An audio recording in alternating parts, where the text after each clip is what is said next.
Assalaamu calaykum Perfecties. Kusoo dhawaada podcastgeena Perfect Sport with Fatima.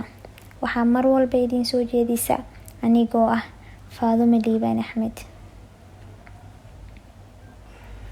Ma rabtaa inay noloshaada noqoto mid fudud isla markaana barako leh?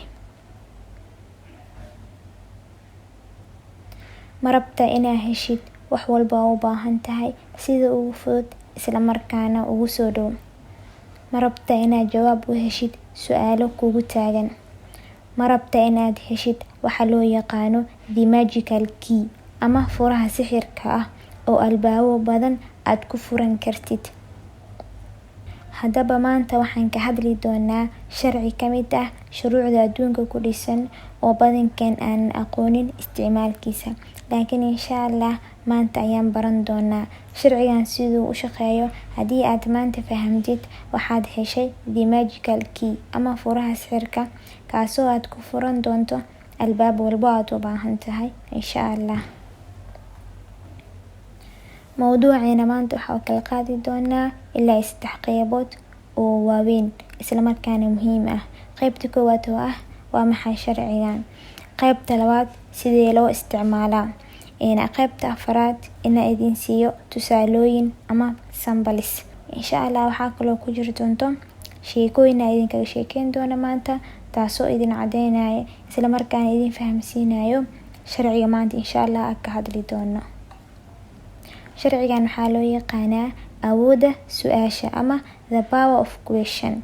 Sharcigan wuxuu ka mid yahay shuruucda adduunka dhisan, isla markaana wuxuu kala siman yahay astaamihii aan soo sheegnay daraad xilqadii la soo dhaafayay aan ku sheegnay inay ka siman yihiin shuruucda oo dhan, taasoo ah inay yihiin fixed, sharciga inuusan isbedeleynin, uu yahay wax fixed waxana aan saameyneynin.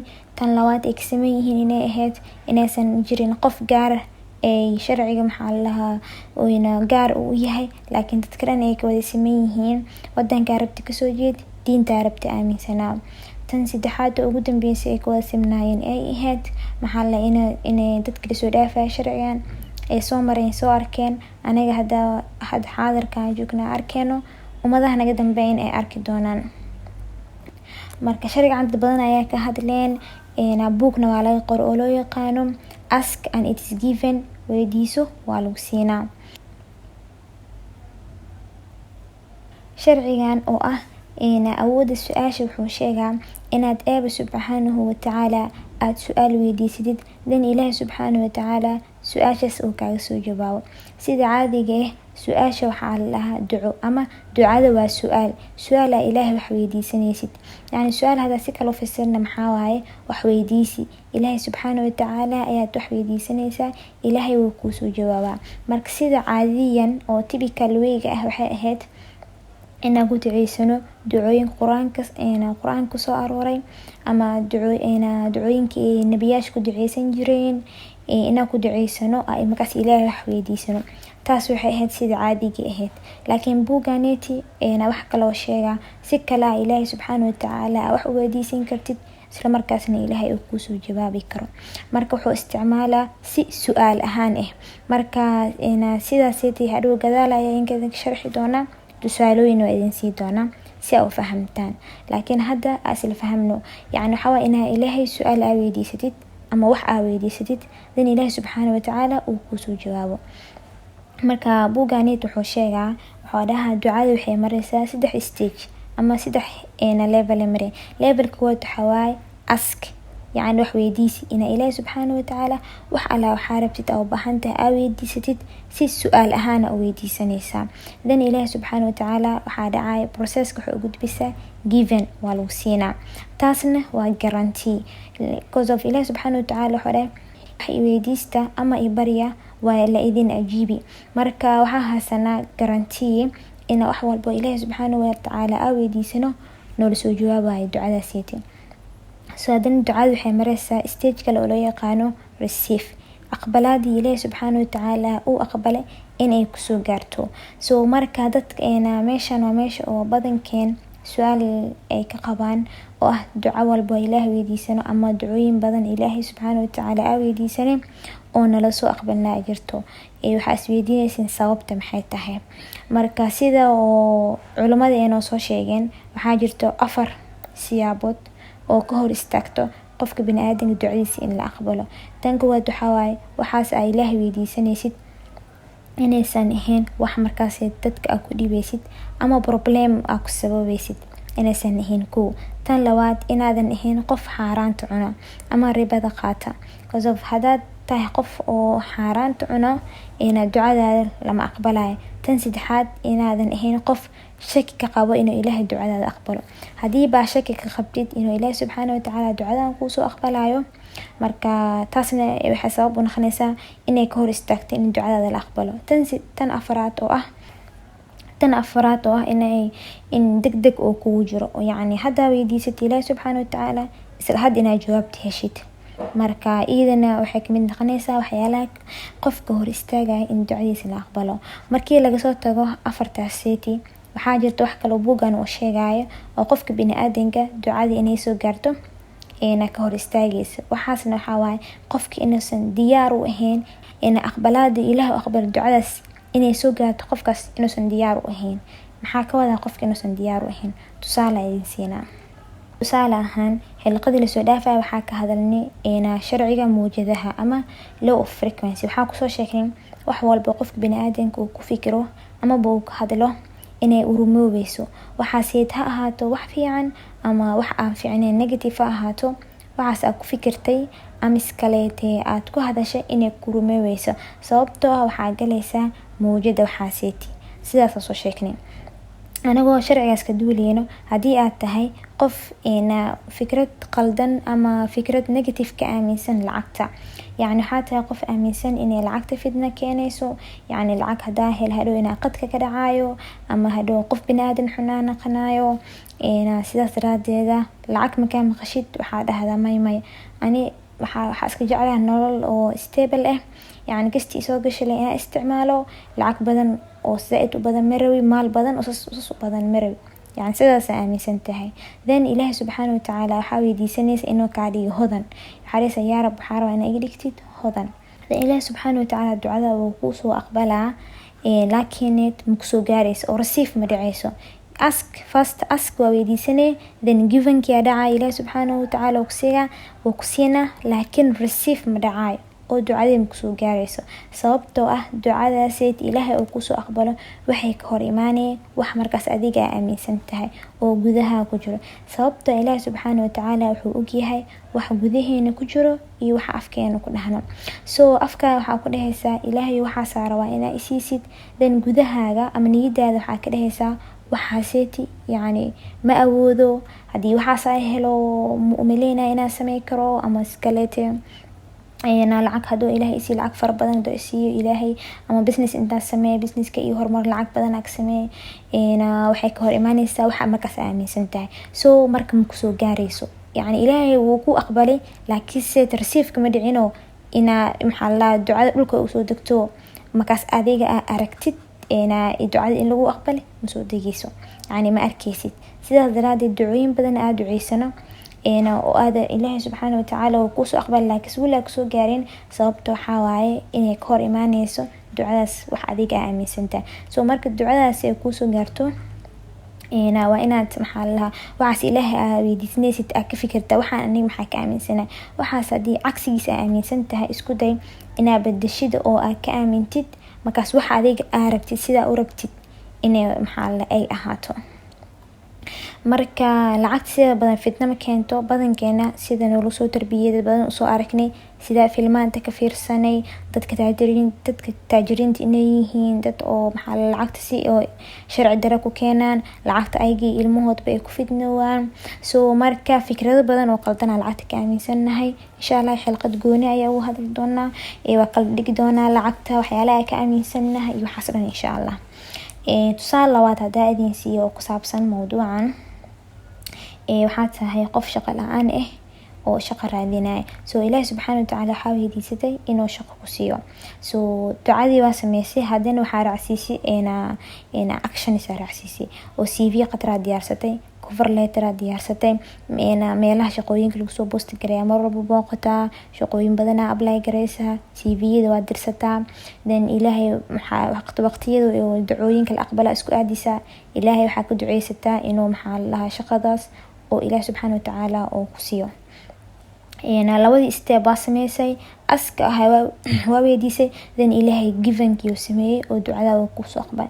laakiin ma kusoo gaaray, sababta ku soo gaarayso waxaa laga yaabaa mowduuc shaqada inaa ka aaminsan tahay waxyaalo oo markaaseti oo ka hor imaanaya ducada inay kusoo gaarto. tusaale ahaan waxaa tahay qof oo aaminsan shaqo in lagu helo oo kaliya garab, yani waxaa aaminsantahay shaqo inaa ku imaato garab.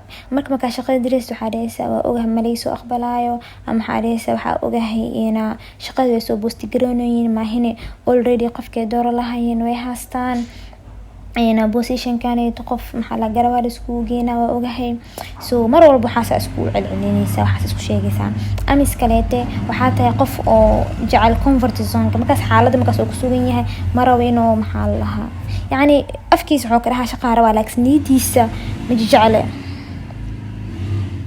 يعني afkiisa wuxuu ka dhahaa shaqo raadinaya laakiin niyadiisa waxaa ku jirto cabsi inuusan shaqadaas kasoo bixi karin, ama niyadiisa waxaa ku jirto inuu jecel yahay comfort zone markaas xaaladda uu ku sugan yahay marba inuu juhdi galo ama wax shaqo oo qabto iyo waxaas, ama focuskiisa markaas ama ihtimaamkiisa wax kala saaran.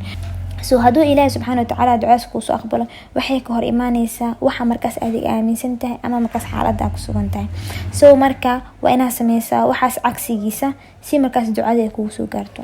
tusaale ahaan ani markaa jaamacad ka soo qalin jibiyay waxaa shaqo ahaan u helay volunteer meel ka shaqeynay muddo bil ka shaqeynay, then meeshii anaa ka soo tagay iskay ku soo tagay my own reasons.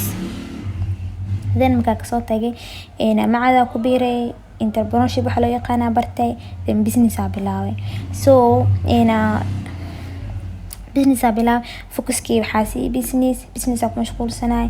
So marka asxaabtii markay dhigi jireen faadamo business ku socda hada, then shaqo ku darso si markaaseti u noqotid financial stable.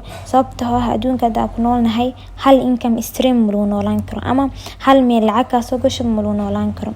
يعني صح lacagtaas waa ku noolaan kartaa oo baahiyadaada markaas jiro waa ku fargareyn kartaa ama ku dabooli kartaa, laakiin saving maanta ama meel keed lacag ma dhigan kartid.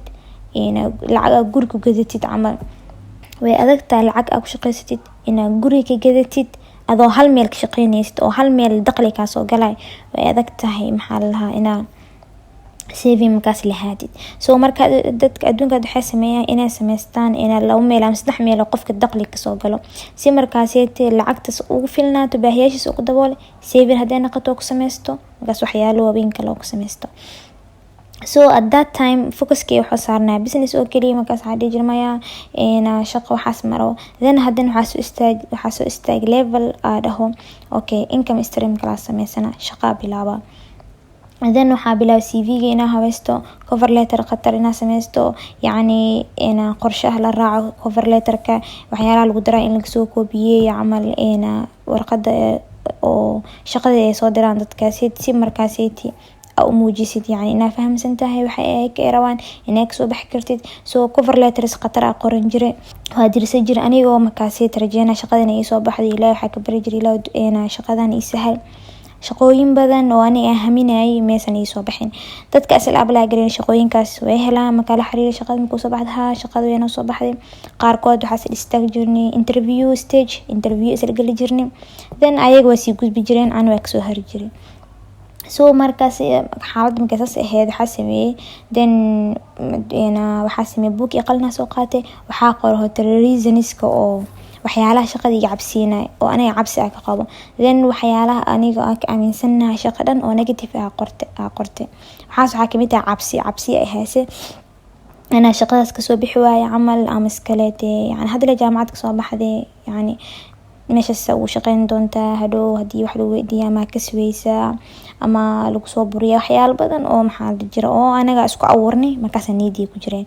then hadin dhinaca kale waxaa ku qortay shaqada aniga aan rabo nooca aan rabo Ilaahay subxaanahu wa ta'aala u sheegay waxaa yaa rab waxaa rabaa meel aniga ku dareemayo koodal comfortable muhiim aan waxa ay meesha aan joogo inay tahay meel markaas aan ku dareemayo meel deganaan aan ku dareemayo cabsi aan ku dareemayni so Ilaahay subxaanahu wa ta'aala waxa ka bariyay meeshaas inay noqoto meel comfortable labo inay noqoto meel comfortable labo inay noqoto meel aniga ku koraayo growth ku sameynayo skill ku hela skillkee ku maxaa ku hormarayo maxaa personality ku hormarayo inay noqoto meel fiican markaas oo aan ku shaqeyn karo so intaas qorto xada Ilaahay subxaanahu wa ta'aala waxaan rabaa hada shaqo helo waxa ka cabsanayeen waa sheegtay so subxaanallah meena mudadaas kadib 2022 bilaw shaqadii uu horeeyay qabta waxyaalii Ilaahay ka codsaday subxaanahu wa ta'aala wuu isi badankeedna wuu isi so marka bedelay waxyaalii shaqada aan ka aaminsanay dhan u bedelay positive Ilaahay subxaanahu wa ta'aala aan ka codsaday sida aniga aan rabo iyo meesha aan rabo sida u taaleyso Ilaahay subxaanahu wa ta'aala ducadey wuu aqbalay marka hadii aan gudbo sida loo isticmaalaa awoodda su'aasha waxaa jirto ways badan loo isticmaalo aniga waxaa jirto labo wada oo isticmaalo awoodda su'aasha wadada koowaad waxaa jirto wax loo yaqaano planner-ka waa buug oo qofku ku qoranayo ahdaaftiisa sanadka tambilaha waxyaalo markaas oo badan oo lagu qortaa jirto marka aniga xiliga bilaaway planner-ka waxay 2018 ma jirin planner diyaarsan marka aniga YouTube-ka meelaha ka fiirsan jiray dad planner isticmaalayaan faa'iideyska hadlayaan marka planner diyaarsan ma heli jirin so waxa sameeyay jiray ilaa hadda waxa sameystaa notebook caadi ah soo qaataa then marka sida aan baahiyay dabooleysa planner-ka u diyaarsadaa laakiin alxamdulillah hadda waxaa jirto planner dad planner gadaan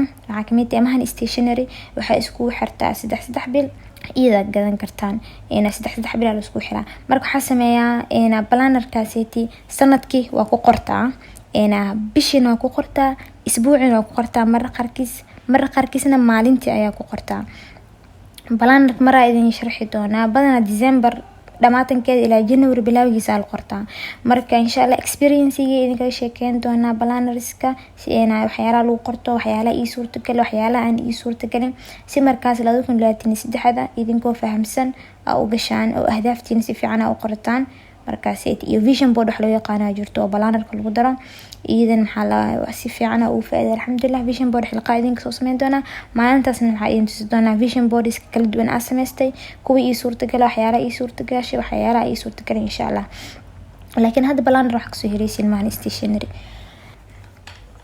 marka waxa sameeyaa planner-ka ayaa ku qortaa mar qaarkiisna ma boqoro caadiyan afka ka dhahan marka waxa sameeyaa mar walba aan rabo inaan hadaf gaaro ama waxa rabo inaan sameeyo waxa isticmaalada magical key ama iskala awood su'aasha marka waxa sameeyaa tusaalahan bisha amal marka planner-kii ahdaafteeda bisha qornaa waxa ku darsanaa yaa rabbi maxaa waa khayrka bishan ii soo socda ama maxaa waa yaa rabbi khayrka maanta ii soo socdo so marka su'aalaha sidaas amal marka weydiisid ama tusaalahan su'aal kale badna weydiisto xawaa hadaf aan rabo inaan sameeyo ama waxaan rabaa inaan sameeyo waxaan dhahay Ilaahay rab inta waxaas bilaaban waxaan dhahay Ilaahay maxaa wadada ugu fudud ugu sahlan aan ku sameey karo waxaaniiti Ilaahay subxaanahu wa ta'aala fikrad ahaan ku suurida waxa sida u sameey lahayd sida ugu fudud Ilaahay subxaanahu ku suurida waxa kale oo dhihi kartaa Ilaahay maxaa fursadaha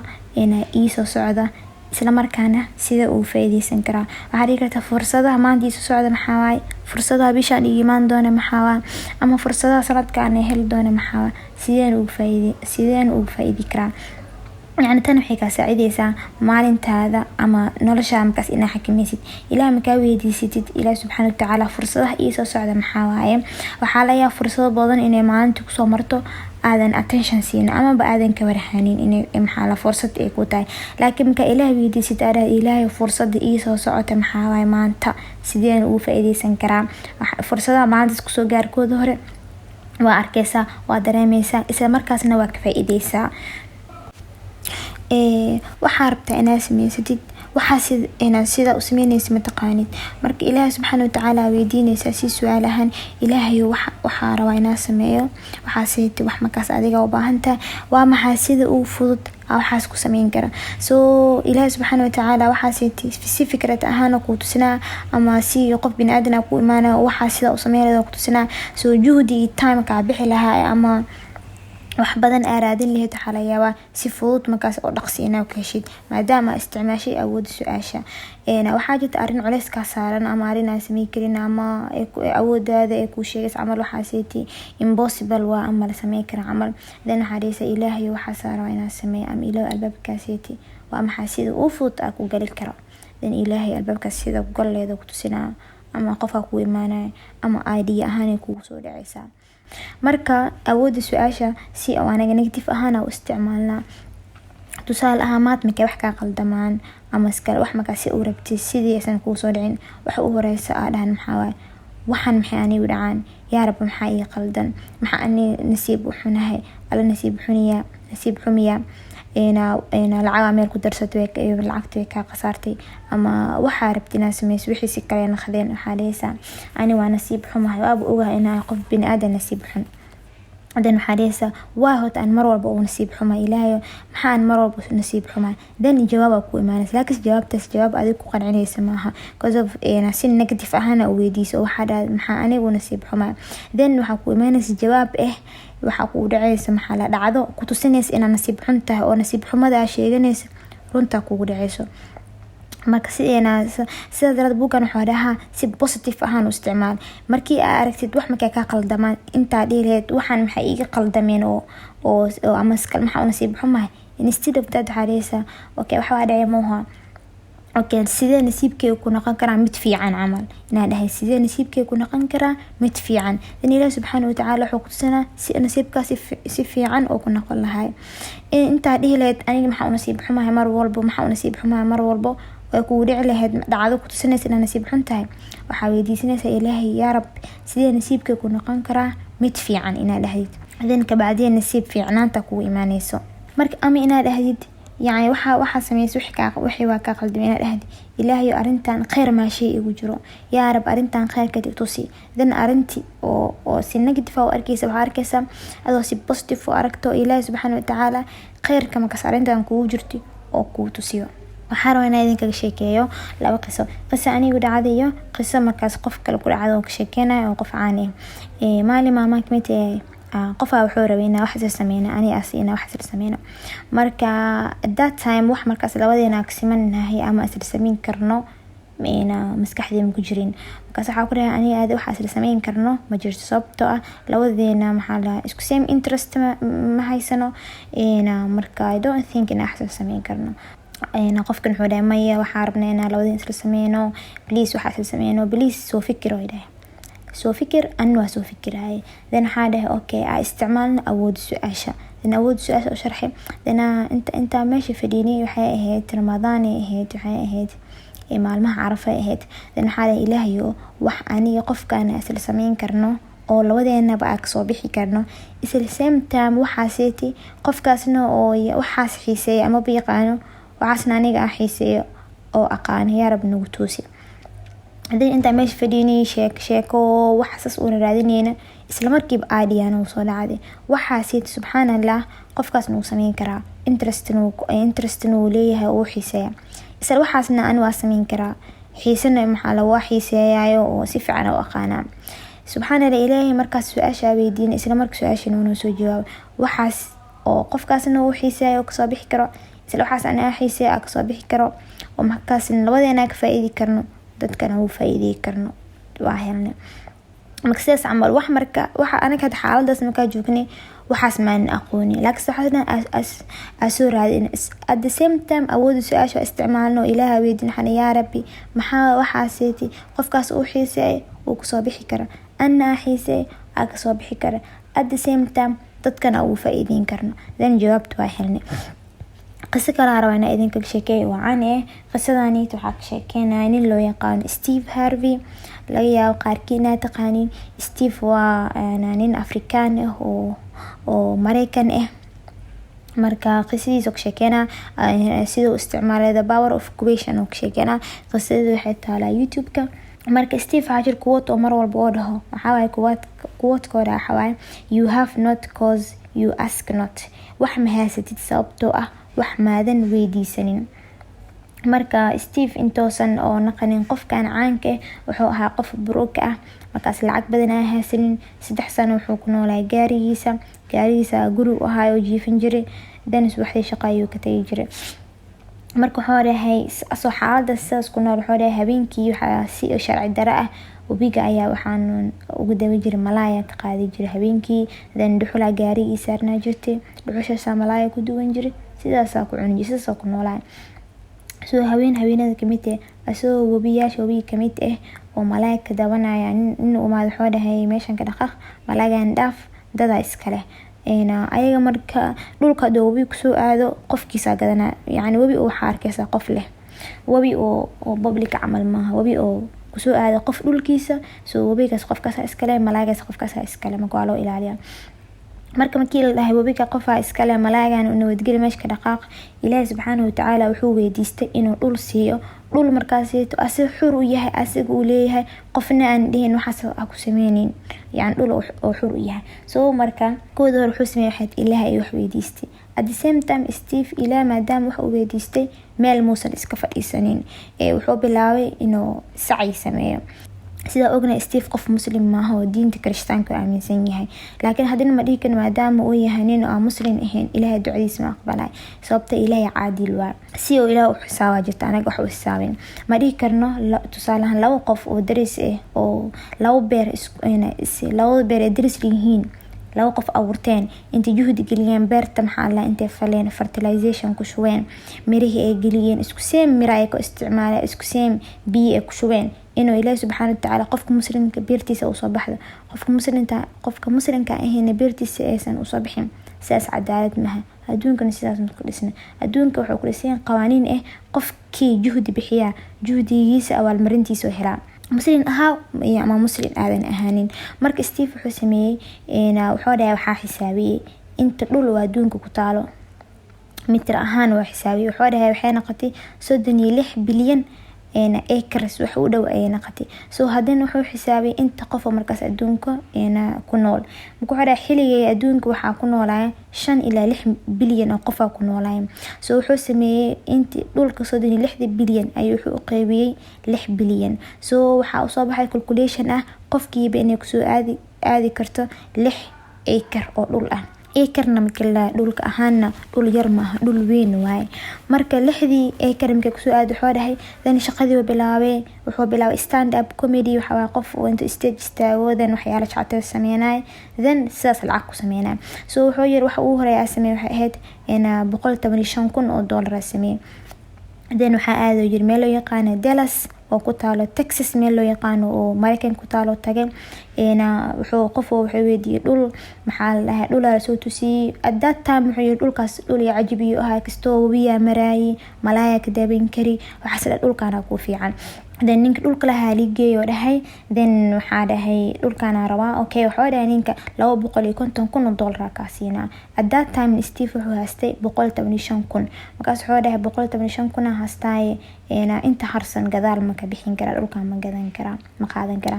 ninka wuxuu dhahay okay haywaya barka intaan saxiixin contractiga ninkii oo real estate ka ahaa oo dadka dhulka sahmiyo qofka dhulka gadaya wuxuu dhahay Steve inta dhulkan gadan wax kala ku soo tusinaa then dhul kale soo tusoo jiray nin saaxiibkiisa oo igeeyay dhulkiiba wuxuu ka fiican yahay kii asoo arkay oo wuxuu leeyahay wabi weyn meela malaay ku daban kartid oo ka baxad weyn oo ahay. marka waxa weydiiyo yiri ninkii dhulkan meeqa mitir waay wuxuu dhahay 86 mitir waay. subhanallah Ilaahay waxa weydiisto jir 6 mitir wuxuu isii 86 mitir. marka wuxuu dhahay ninkii waxa dhahay dhulkan meeqa waay wuxuu dhahay aan waxa haastaa $185,000.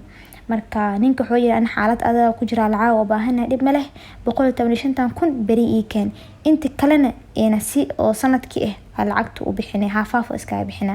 soo Ilaahay subhanahu wa ta'ala Steve wuxuu weydiistay 6 acre dhul Ilaahay subhanahu wuxuu siiyay acre. يعني meeshan waxaa ku tusinaysaa ilaahay markaa hal shay weydiisatid halkaas shay ma ku siiya ka badankeeda ku siinaa. taasna had Steve qisiisa ka arkayna ma dhihi karno gaal oo ahaayo waa ilaahay u siiyay subxaanahu wa ta'aala. ilaahay hadaa wax weydiisid qofka rabta ahaa hal hadaa weydiisid ka badankeeda ku siinaa. so markii Steve markuu 86 acre oo qaato lacagtiisa sanad la iska bixiyo wuxuu dhahay waxaan lahaa yiri asxaab oo xabsi ku jiraan oo inaysan xabsi ka soo bixinin.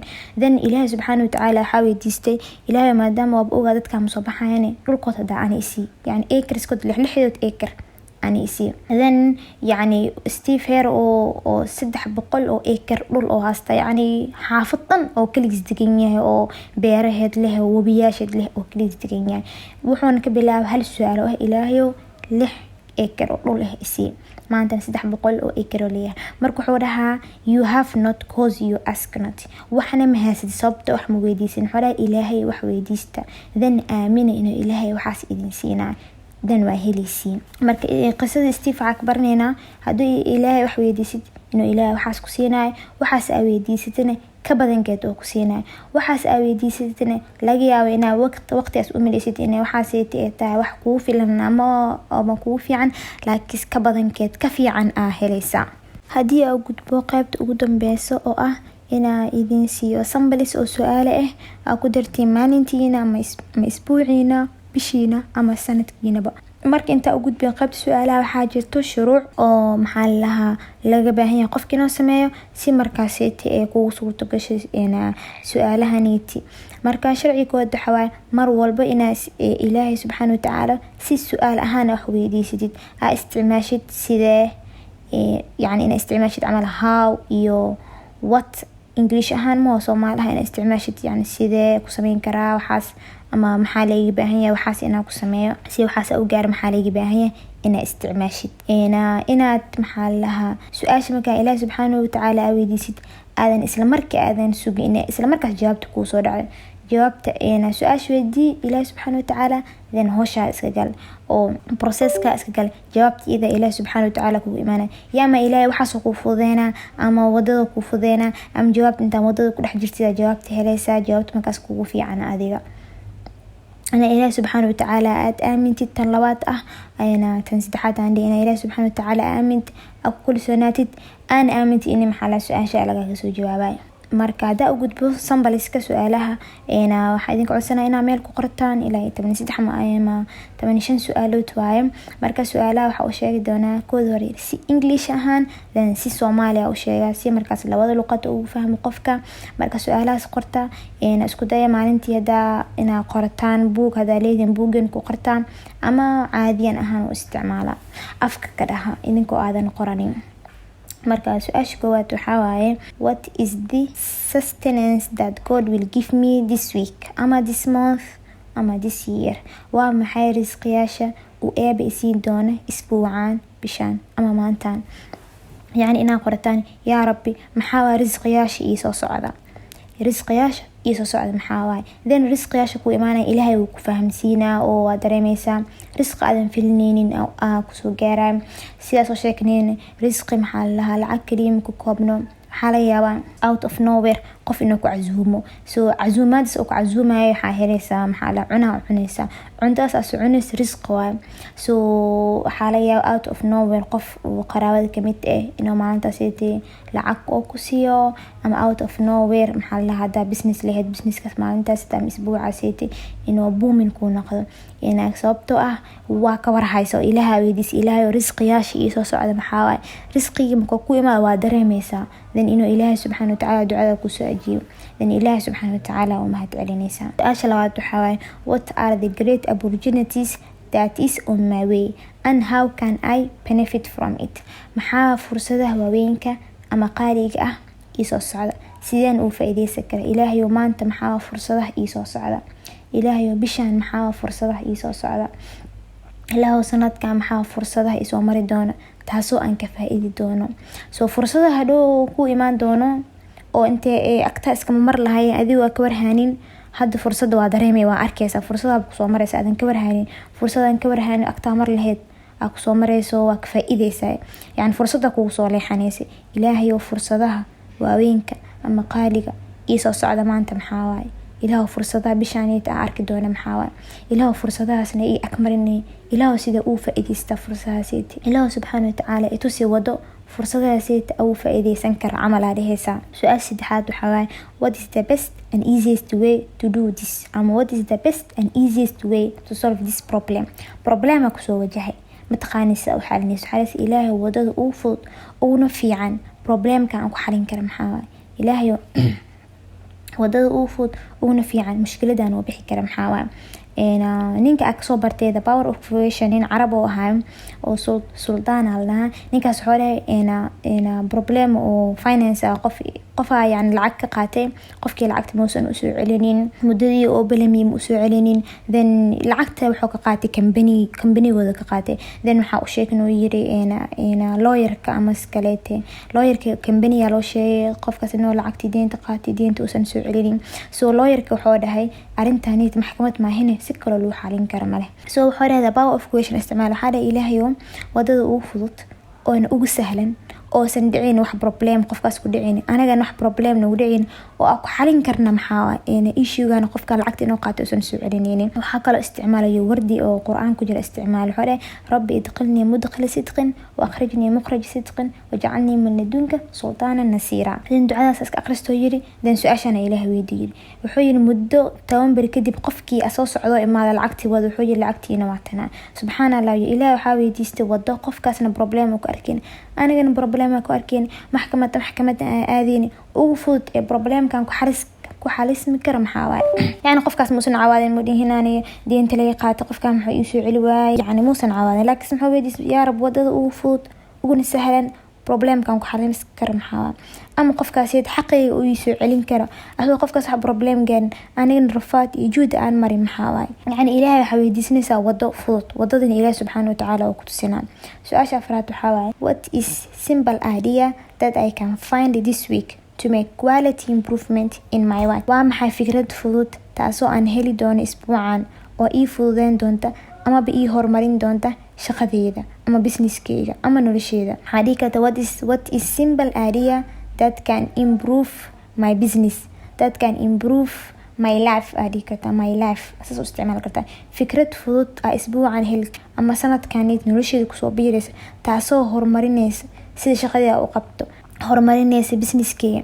waxaa laga fikrad aadan ka warhaani inay kugu soo dhacdo adoo qadka iska wareegaysid ama youtube-ka iska wareegaysa arkay iyo waxa uu business-ku u baahan yahay aadan ka warhaani xirfadiya soo baranaysa then business-ka ku horumaraa ama xirfadiya baranay shaqadaada ku horumarayso ama iska noloshaada ku horumarayso soo ilaahay weydiisanaysa ilaahayo maxaa waa fikrada oo fudud oo business-kii horumarinaysa maxaa waaye ama xirfadaada weydiisan karta ilaahay xirfadaada barto maanta business-kii horumarinaysa maxaa xirfadaada barto shaqadii horumarinaysa xirfadaada barto noloshii horumarinaysa maxaa ilaahay weydiisanaysa xirfada ilaahay weydiisanaysa xirfadaasna baahidaada ku saleynaysa xirfad oo business-kii horumarinaysa maxaa then specific tahay oo xariisa wax business-kii ku horumarin kara maxaa ilaahayo then ilaahay uu ku soo jawaabaa sida idin sheegay si fikrad ahaan ku soo dhici karta ama qof ku sheeg karo qof aan ku sheekeysanaysiin hadal afkiiska soo baxay tak maskaxdaada waxa ka yira haasada isticmaalo laga yaabo waxaas inay ii suurta gasho then meesha ka ambaqaadaysa ama adoo qad iska wareegaysid waxaas arki kartaa.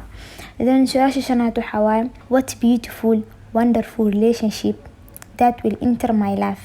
waa maxay xiriirka quruxda badan ama cajiibka taasoo soo gali doona nolosheyda. waxaa laga yaabaa dad inta isbartaan xiriir fiican sameysaan ama business-ka ku horumaro ama shaqadaada ku horumarto ama noloshaada ku horumarto ama xiriirkaas ay noqoto xiriir fiican markaas adiga faa'iido ku dhasho ilaahay dadka bishan baran doono oo barashada baran ka faa'iido doona maxaa waaye su-aasha saddexaad ama su-aasha lixaad waxa waaye what is the money that flows into me without my help. maxaa waaye lacagta heli doono bishan ama sanadkan taasoo ii soo gali doono aan wax juhd aan bixinin out of nowhere lacag ku soo gali doonto lacag ku soo gali karta adoo markaas juhd badan bixin ilaahay maxaa waa lacagta si sahlan igu soo gali doonto ilaahay maxaa waa lacagta hadaa rabtid bil ku salee maalin ku salee sanad ku salee hadaa rabtid qor meel ku qor isbuuci ka hadafka degsanaysid qayb yar u banay ilaahay maxaa waa lacagta isbuuca ay soo gali doonto ilaahay fursadaha isbuuca ay soo mardaana maxaa sida uu faa'iideysan karaa ilaahay maxaa fikrad isbuucan ay heli karo taasoo nolosheeda wax ka bedelin karto businesskii wax ka bedeli karto, shaqadeeda wax ka bedeli karto, xiriirkii wax ka bedeli karto. Markaas qayb u baahan tahay ku salee. Hadaa sii socda, what is a nice surprise that will happen in my work this month? maxaa waaye waxyaalaha la yaab kale ama farxad leh bishaan oo shaqada aan ku heli doono. la yaabo bishaaneed shaqadiina inay soo baxdo maxaa la fasax oo dalxiis meel u aadaan. la yaabo wax oo cajiib leh oo kheyr kugu jiro bishaaneed inay shaqadaada ka dhacdo oo aad faa'iido ka heshid ama businesska aan ku saleysid ama noloshaada ku saleysid. maxaa waaye waxyaalaha la yaab kale ama cajiib kale bishaan shaqadeeda ka dhici doono taasoo ana ka faa'iido aad dhigi kartaa. okay, waxaa rabtaa inaad sameysid hadaf, rabtaa inaad sameysid hadafkaas sida u sameynaysid mataqaanid. marka waxaa su'aal waxaa weydiin kartaa yaa rabbi, what does it requires me to do? maxay iga baahan tahay waxaa sida u sameeyo. tusaale mobile rabtaa inaad soo gadid. okay, waxaa weydiin kartaa ilaahay maxaa waaye mobile noocaas ara inaad soo gatay, maxaa la iga baahan yahay waxaa sida u sameeyo yaa rabbi ii fududay. waxaa la yaabaa waxyaalo maskaxda meel weyn ku dhacda la yaabaa meel yar ilaahay inuu ku tusiyo oo aad gaari kartid mobilkaas inaad soo gadid camal ama hadafkaas yaa rabbi hadafkaas raba inaad sameeyo ama waxaa raba inaad barto. ilaahay process meesha qaada si aad hadafkaas ku gaaro, dan ilaahay processka ku tusina. su'aasha sagaalaad waxa waaye what are the opportunities that's on my way? maxaa fursadaha ii soo socda maxaa bishaan fursadaha sanadkan ii soo socda maxaa sidee uu faa'iidi karaa. su'aasha kale waxa waaye how will I discover the talents within me? sidee ku ogaan karaa talentyaasha anaa leeyahay. waxaa laga yaabaa inaadan ka warhani ama aad dhahdid ani qof talent leh mihi ama qof nafci leh mihi inaa mar walba dhahdaa laga yaabaa. intaas sas dhihi lahayd waxaa ka fiican inaad dhahdid ilaahay itus awoodahayga, ilaahay itusi maxaa la talentyaasha aad igu abuurtay, ilaahay sida uu faa'iideysan karaa talentigaasite, sida hadarta u dhigi karta lacag uu sameyn karaa, sida talentigaasite ani ugu faa'iideysan karaa. ilaahay talentiyaasha itusi aad dhigi karta. okay, xaalad adag ku soo martay ama xaalad muruga ku soo martay ama wax si rabti ma si kale ku soo baxay, waxaa dhigi kartaa how could it be better than this? how could it be better than this? sidee xaalku ku fiicnaan karaa, sidee xaalku ku noqon karaa sida had ay tahay si ka fiican. waa murugeysanta ilaahay xaalka murugada sidee ku noqon kartaa si ka fiican. waxaa la yaabaa aadiyaas inay ku soo dhacay inaad aadid socod ama inaad maxaa lahaa asxaabtaada araacdid akastoo soo baashashid ka baxay jawi murugada. markaas markaas maxaa la xal u noqon karo oo ilaahay subxaanahu wa ta'aala ku tusinaa. how could it be better than this? sidee xaalku ku noqon karaa sidaan si ka fiican. su'aal kale what is the best idea that brings me closer to my goal? maxaa fikradda taasoo ii dhaweyn karta maanta hadafaa leeyahay. hadafkaaseti waxyaalaha ii dhaweyn kara maxaa waxaa dhigada what is the best idea that brings me closer to my goal. su'aal kale what is the simplest yet fun work that brought me closer to my dream? waxaa dhigi karta waa maxay shaqada aan sameyn karo si fudud aan ku sameyn karo taasoo ii dhaweynaysa riyooyinkeyga. waxaa la yaabaa riyooyinka inaa u qaado wado oo adag oo juhdi badan kaa qaadanaya. waxaa dhigi karta yaa rab riyadaas leeyahay ama hadafkaas leeyahay maxaa waaye waxyaalaha aan sameynay waxaa si fudud u sameynay then specific ka dhigaysa waxaas aan sameynay ilaahay ka dhig mid fudud si u gaaro hadafkaasiti. then ka bacdi waxaa la hadafkaas si fudud inaa u gaarto because of ilaahay waxaa weydiisatay hadafkaas si u gaaro wada fudud iyo tusi hadafkaas ku gaari. yani hadafkaasiti waa qoran kartaa hadda waxaa sameyn kartaa hadafka aad leedahay hoostiisa ku qoran kartaa. hadafka aad xadiidinaysa marka hoos ku qoran ilaahay hadafkaaniti maxaa waaye wadooyinka fudud aan ku gaari karo aad qoranaysa afka ka dhehaysa. hadaa rabto marar badan aad dhehaysa ilaahay hadafkaasiti sideen ku gaaraa, ilaahay hadafkaasiti maxaa laga baahan yahay inaan sameeyo, ilaahay hadafkaasiti ku gaari karaa, ilaahay hadafkaasiti ideas hadaa sameeyo hadafkaas ii dhaweynay maxaa waaye afka ka dhehaysa ama waa qoranaysa. labadaba sameetii ku fudud labadaba fiican yihiin. hadaa sii gudbo how can I have how can I make multiple income stream? hadaa waxaa soo sheegnay casriga hadda ku noolna qofka inaysan ku noolaan karin hal dakhli kasoo gala. so waxaa weydiisan karta ilaahay sidee ku sameysan karaa income streams ama meelo kala duwan oo dakhli iga soo galaan. meel aad lacag ku darsan kartaa investment ahaan, lacag yar ku darsan kartaa, business aad samaysan kartaa, laba meel aad ka shaqeyn kartaa. waxaa laga yaabaa subaxdii inaad meel ka shaqeysid, galabtii part time meel aad u shaqeysid, aadan ka warhayn galabtii meel kale iska fadhiisi jirtay. caadi waxaa kusoo dhacaysa galabtii inaad xirfadaas aad ka faa'iidaysatid, ama iska qof saaxiib ah ku sheegay soo bax meeshaan aad ka shaqeysan kartaa camal galabtii ama khamiistii jumcadii part time ama habeenkii part time ah u shaqeysan kartaa. waxaa dhihi kartaa ilaahayo sidee ku samaysan karaa dakhli kale, sidee ku samaysan karaa meel kale oo dakhli iga soo gala, sidee ku samaysan karaa. English ahaan u qoro, Soomaali ahaan u qoro. How can I make or how can I have multiple income stream? Ilaahay subxaanahu wa tacaala wuxuu ku tusinaa meelo kale dakhli aad ka samaysan kartid oo aad hadda aadan ka warhaanin. Marka isticmaashay the power of question because of duco si su'aal ahaan u weydiinaysaa, ilaahana weydiisanaysaa, subxaanallah ilaahna wuu kusoo jawaabi doonaa insha Allah at the end of the day. waxaa dhahaysaa how can I make multiple income stream? sidee ku samaysan karaa meelo badan oo dakhli iga soo galay, sidee ku samaysan karaa meelo badan oo dakhli iga soo galay. waxaa mar walba afkaa ku hayn kartaa in ilaahayo iga dhig qof barakeysan, meel walba aad joogan ka dhig meel barakeysan. so mar walba ducooyinkaas camal afka iska haasta, kuwaana kusoo ceshta qorta markaa sameyn doona insha Allah balaanarka waa idin tusinaysaa u qoranaysiin. waxaa laga yaabaa haddaa waqtigaas siiti su-aalo kale inaan idinku soo darno soo marka halahan qorta. laakiin hal shay kale idinku codsanaa, su-aalaha ilaahay weydiisan doontaa hadhow baahiyaashin ku saleeya. si su-aalahan u weydiiya oo positive ah. waxaa rabtaa inaad samaysa ama waxa culeyskaasan ilaahay waxaan culeys isaanaab u jeedaayo yaa rabbi sidee u fudud xaaladan ugu bixi karaa. ilaahay ii fududay sidee xaaladan ugu bixi karaa, hadafkaan rabaa ilaahay hadafkaan sidee ku gaari karaa, ilaahay waxaa sidee ku sameyn karaa. si su-aal ahaan u weydiistay ilaahay subxaanahu wa tacaala. hadeen jawaabta haraadinina, jawaabta shaqadeena maaha, jawaabta ilaahay subxaanahu wa tacaala gacantiisa ku jirta. ilaahay hadhowna siinaa, ilaahna su'aanaxana wadada nagu toosinaa. ilaahay waxaa saraa inaa sameey wadadeen qaadaa camal, يعني وكأنها هذا إله لا تشنع عمل وددين قاعدة إلهي وددي في عن سيدي إله وحنكو سميا مركا استعمال أود سؤاشة محل الباب بدنا يدين فردونتا.